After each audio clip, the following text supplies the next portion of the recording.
It's another edition of Time About the Movies, and today we've only got one movie to look at on this May 16th, 2008. And, I wish I could say it's one of the better movies in particular, but, honestly, I was never really a fan of these movies in particular. I thought the first movie was probably decent overall, but every other one, not so much. So we can get through this pretty quickly. So, let's talk about the Chronicles of Narnia, Prince Caspian.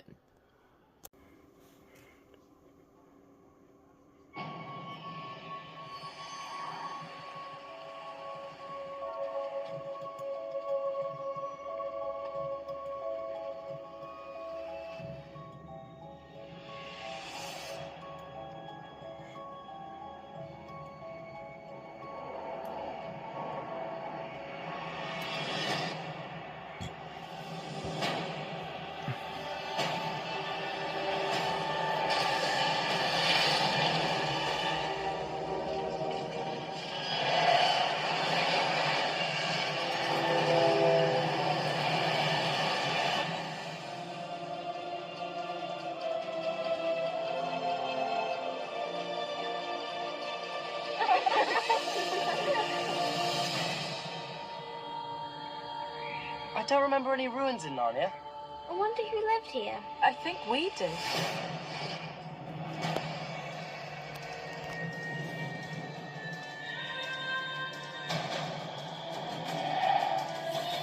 I think it's time we found out what went on here. Who are you? I am Prince Caspian.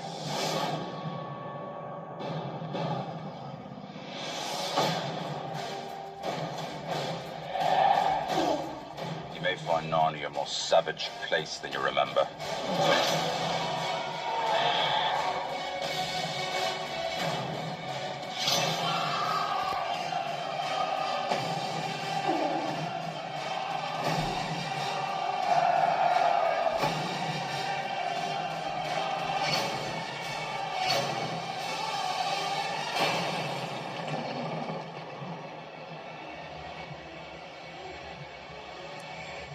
All that you know is about to change.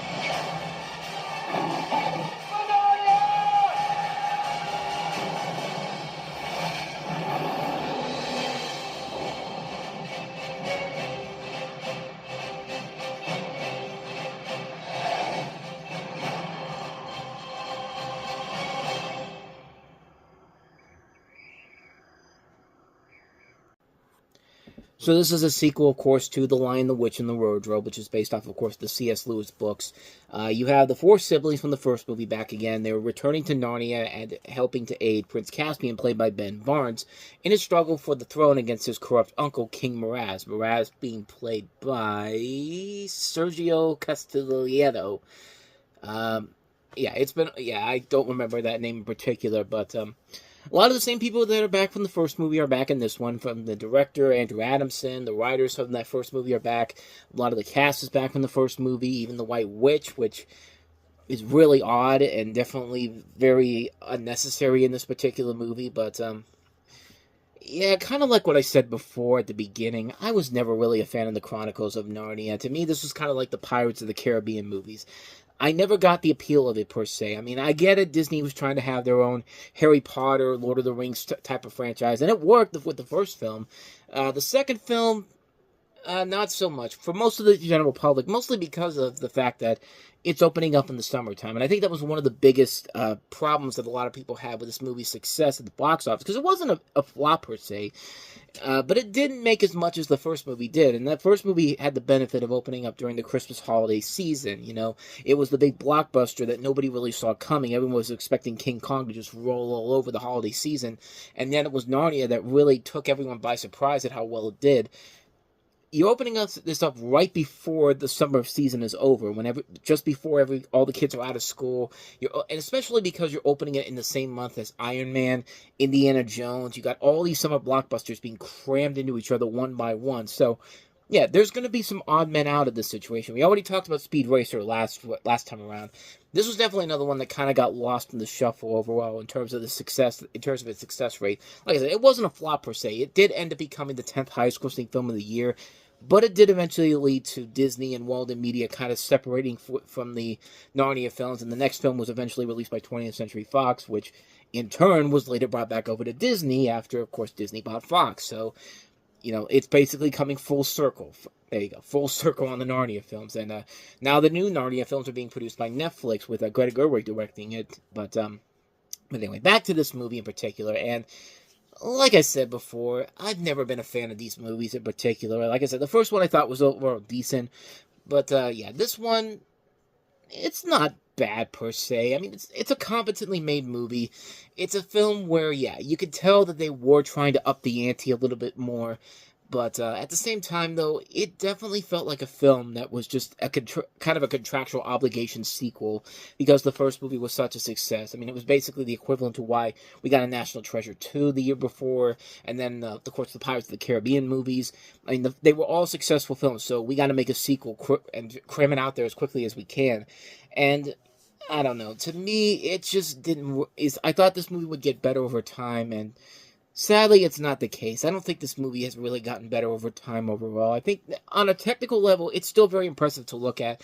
On a story level, we've seen this story done before so many times before, and I think to really up the ante here, you gotta elevate it more to what Harry Potter and Lord of the Rings did. Like, Harry Potter matured the characters as they went along with every passing film, and and most of the time they were doing it because the kids were growing up and they were getting into more darker stories. This, I felt like they were trying way too hard to copy the Harry Potter formula to a T. And that's why I think they went with the fourth book in the Chronicle story and the storyline, because this is where the darker elements start to come into play here and the more mature themes, which were actually polarizing by a lot of critics at the time, who thought that this was unnecessary to add to the mix here. And I felt like this was Disney's kind of answer to Harry Potter, so we can rush out the darker storyline early on here instead of just letting the characters mature over time. Like, the reason why the Harry Potter films worked as well as they did was because the characters evolved and matured as the actors aged and matured, and the darker story started to come into play, and you had a good director in David Yates who can work with the darker material, and that's how the Harry Potter films got to be as good as they were towards the very end with the more darker material. This, I felt like they were trying way too hard to try to get that done much faster, which is very funny considering that, I've always said that, when Disney did the Marvel Cinematic Universe and Warner Brothers was going to try to copy that in half the time with half the effort being put into it.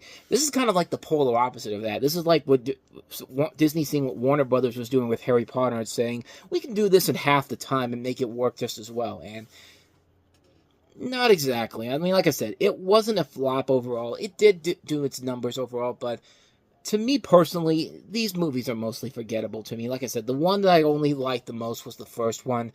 After that, I never really got involved with the other two movies in particular. I try to get invested in them, but nothing really happens that makes me want to get more attached to these characters, especially with a character like Aslan, played by Liam Neeson, who really does not do much in these movies until the very end of the fight. I mean, it's just like the characters are literally looking at this tiger and this lion and going like, "Are you gonna do something here?" It's just like, I'll be there eventually. Like, he's like the stoner best friend. Like, he's too busy getting high on drugs and drinking alcohol to actually do something. It's just like do something, man, for God's sakes. It's just like, characters like that don't really age. And like I said, Tilda Swinton as the White Witch feels absolutely pointless in this movie. There was no real reason to bring her back in this movie, except she had just won an Academy Award from Michael Clayton, and it's just like, well, we gotta give you a reason to exist in this movie, so come back into this film. And yeah, there's no real purpose to her character being back in this movie whatsoever. And yeah, I wish I had more to say about this film that I could say it's actually kind of positive, but really, this thing hasn't really changed much for me since the first time I saw it. I never really got invested in the Chronicles of Narnia films, and yeah, this one is definitely one of the reasons why I wasn't really invested into it. They don't really up the ante. You don't really get invested with the characters. They don't really have any maturity to them, and it feels like they're just doing the same thing all over again, pretty much. So, yeah, so that's my quick thoughts on the Chronicles of Narnia, Prince Caspian. And so with all that said, we wrap up another edition of Time About the Movies, and we only have one other movie to look at next time around for Memorial Day weekend, and it's a film that I've gone into detail many, many times before on this channel. We're going to talk about Indiana Jones and the Kingdom of the Crystal Skull, which, you know what, if it's going to give me an opportunity to praise this movie more than most people are going to, So be it. I'll take it. Because, yeah, this is definitely a lot better than people are led on. This is not the Phantom Menace of the Star Wars movies. Sorry. I don't care what anybody says. So I'm actually looking forward to talking about Kingdom of the Crystal Skull next time around. We'll do that on the next episode coming up tomorrow. But until then, thank you so much for watching. And if you want to see more videos like this, please go ahead and hit the playlist on the next page. Check out the previous episode. Also, don't forget to hit the like, subscribe, notification button, and the bell. Because that's when you get updates on when new videos coming out. And we do post new videos here every day. And don't go too far away, because after I'm done posting this, coming up on Time About the Movies Flashback, we'll flashback to 4th of July weekend, 1987, with two notable movies, Dennis Quaid and Martin Short starring in the sci-fi comedy Inner Space, and Elizabeth Shue starring in the babysitting comedy Adventures in Babysitting. Directed by Chris Columbus, who this was his film that he did before, one of the films he did before Home Alone. But we'll take a look at both those movies coming up on Time About the Movies Flashback. That's coming up after I'm done posting this, so please stick around. We'll be right back.